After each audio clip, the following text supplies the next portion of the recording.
Le titre de ce cours, c'est sur chaque chromosome, nous avons un grand nombre de gènes. Et pour y parvenir, nous verrons en première position ce que c'est qu'un gène. Et pour finir, l'état actuel des connaissances sur la cartographie génétique de quelques chromosomes de l'espèce humaine. Commençons donc. Introduction. Le document précédent nous avait permis de formuler, dans le cadre du phénotype sexuel, une relation entre le chromosome et les caractéristiques qui sont observables chez l'individu. On avait par exemple vu qu'une personne présentant dans son karyotype une anomalie du nombre relatif a la paire de chromosomes sexuels X0 au lieu de XX, soit au total 45 chromosomes au lieu de 46, souffre du syndrome de Turner.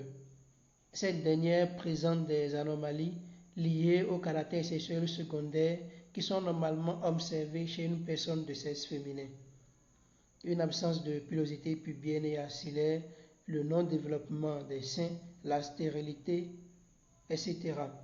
L'absence du gonosome Y dans le karyotype de cette dernière prouve qu'elle est de sexe féminin.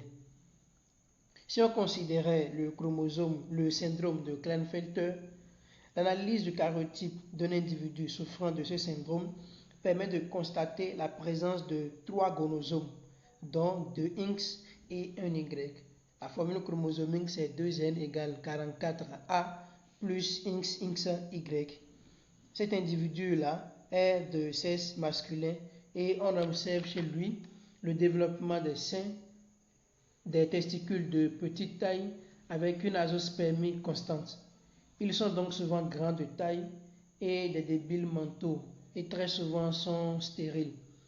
Tout se passe comme si le chromosome Y véhicule une information qui est responsable de l'apparition des caractères sexuels de l'individu. Quelques questions restent cependant donc posées. Une de ces questions, c'est: est-ce le chromosome tout entier qui représente le facteur déterminant le caractère? Une autre, c'est: que sait-on des propriétés génétiques des autres chromosomes? Alors, dans le premier document, on verra ce que c'est qu'un gène. Je vous propose pour cela des extraits d'articles de presse qui ont été publiés en 1988 sur la découverte du gène TDF, qu'on appelle Testis Determining Factor, et en français ça donne le facteur déterminant testiculaire. Donc ce sont des tests dans lesquels nous allons identifier le gène masculinisant sur le chromosome Y dans l'espèce humaine. Donc ce qui fait que la présence du chromosome Y dans le karyotype d'un individu fait que ce dernier est de sexe masculin.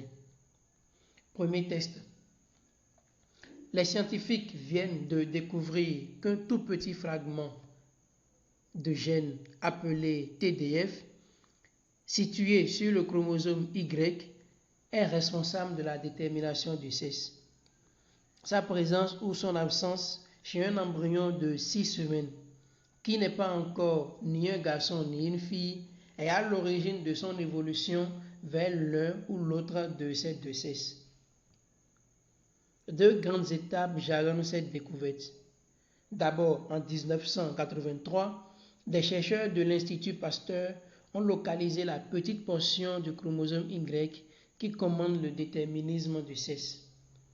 Et en 1987, des chercheurs américains ont défini la nature chimique du gène, c'est-à-dire qu'ils ont décodé le message héréditaire que représente ce gène. C'est un test de Corinne Jama publié en 1983 dans Sciences et Avenir. Le test 2 présente des anomalies surprenantes qui sont aujourd'hui expliquées grâce à la découverte du gène TDF. L'étude d'êtres humains et de souris qui présentent des karyotypes anormaux comme Y ou Y0 montre le rôle déterminant du chromosome Y. Quel que soit le nombre de chromosomes X, les embryons pourvus d'un chromosome Y donnent des mâles. Il existe des hommes qui sont XX et c'est un cas sur 200 000 naissances. bien que ces hommes-là soient stériles, ils ont une constitution masculine. L'anomalie s'explique par la présence sur l'un des chromosomes X d'un tout petit fragment du gène du chromosome plutôt Y absent. Il existe également des femmes qui sont XY et c'est un cas sur 50 000 naissances. Ces femmes-là présentent de nombreux troubles, dont la stérilité, mais elles ont les caractéristiques du sexe féminin malgré la présence du chromosome Y dans leur karyotype. Le gène TDF est absent sur le chromosome Y. Et comme vous pouvez le voir sur cette diapositive, le gène TDF est localisé sur le bras court du chromosome Y. Ça a été matérialisé 15. On peut donc se permettre de proposer une première définition à la notion de gène. On pourrait à cette étape définir le gène comme étant une portion de chromosome qui commande la réalisation d'un caractère donné. Tout simplement parce que la présence du chromosome du gène TDF prouve que cet individu-là est de sexe masculin. Donc le gène est une portion de chromosome qui commande la réalisation d'un caractère donné.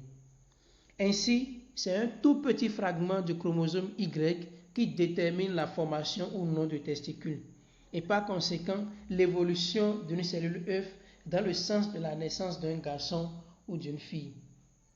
Si ce petit fragment est présent dans la cellule œuf, il entraîne la formation d'un testicule et l'enfant qui naît est un garçon.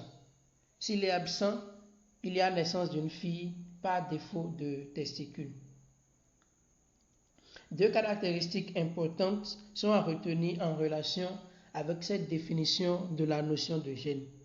La première caractéristique, c'est que le chromosome concerné est fixe. Dans le cas du gène TDF, il s'agit du chromosome Y. La deuxième caractéristique, c'est que la portion chromosomique concernée est également fixe. Dans le cas du gène TDF, puisque c'est de ce gène-là que nous parlons, il s'agit d'un fragment qui est situé sur le bras court du chromosome concerné et il y a une distance fixe du centromère. Cette position du gène sur le chromosome est appelée le locus du gène. Ainsi, on peut dire que le locus du gène TDF est situé sur le bras court du chromosome Y à une distance connue du centromère. Passons maintenant au document B, où nous verrons l'état actuel des connaissances sur la cartographie génétique de quelques chromosomes de l'espèce humaine. Dans l'espèce humaine, il existe environ 100 000 gènes qui sont répartis sur les 23 paires de chromosomes. Ces 100 000 gènes définissent le programme génétique d'un individu et ça le rend unique dans ce monde. Environ 5 000 gènes sont responsables des maladies ou bien des anomalies diverses. Les chercheurs savent maintenant identifier et localiser un à un les gènes sur les chromosomes. Ils peuvent donc construire une carte génétique sur laquelle sont présentés tous les gènes qui sont connus. Je vous présente donc cette diapositive qui vous montre une cartographie simplifiée de quelques chromosomes d'une cellule humaine. Ces chromosomes-là ont été désignés par les lettres A, B, C, D, E, F, G, H, X et Y. Et ce n'est qu'une seule chromatine qui est représentée. Et on peut apercevoir sur ces chromatines-là de nombreux gènes. Ces gènes-là ont été représentés par des bandes blanches et des bandes noires.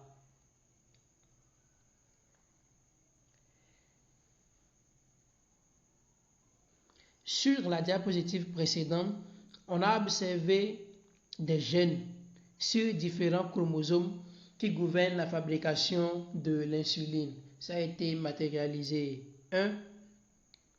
Voilà, ça a été matérialisé 1. Donc, le gène représenté par 1 est le gène qui, au niveau du chromosome, gouverne la fabrication de l'insuline. Le gène matérialisé par 2 est le gène gouvernant la fabrication de la chaîne bêta de l'hémoglobine, ainsi de suite. D'autres gènes ont été repérés sur les chromosomes X et Y qui gouvernent la fabrication de la protéine dystrophine. Certaines mutations de ce gène sont responsables de la myopathie. Et ce gène-là a été matérialisé par le numéro 11. Le numéro 12, c'est le gène gouvernant la fabrication de la protéine facteur 9 de la coagulation. Ainsi de suite.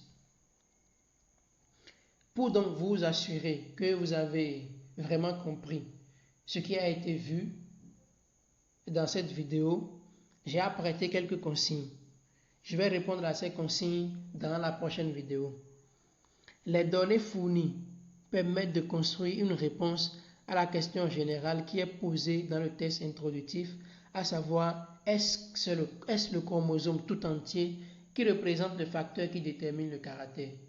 Est-ce qu'en tenant compte de toutes les informations que nous avons vues dans cette vidéo, est-ce que nous pouvons nous permettre de dire que c'est le chromosome tout entier qui représente le facteur qui détermine le caractère? Vous allez donc, avec des arguments à l'appui, donner votre réponse à cette question. En deux, les mêmes données permettent de formuler une précision importante sur le déterminisme génétique du sexe dans l'espèce humaine. Vous êtes appelé à résumer en quoi consiste cette précision. Et en trois, vous allez proposer une nouvelle définition de la notion de gène en y intégrant la notion de protéine. Et en dernière position, en 4, vous allez rédiger enfin un court paragraphe pour montrer que le chromosome est le support physique de l'information génétique. C'était le professeur Adebola. Si vous ne vous êtes pas encore abonné à la chaîne, je vous prie de le faire et d'activer la cloche de notification pour recevoir la notification de nos prochaines vidéos. Si vous avez des questions, n'hésitez pas à les poser en commentaire. C'était le professeur Adebola. Dans ce chaque chromosome, un grand nombre de gènes. Ciao.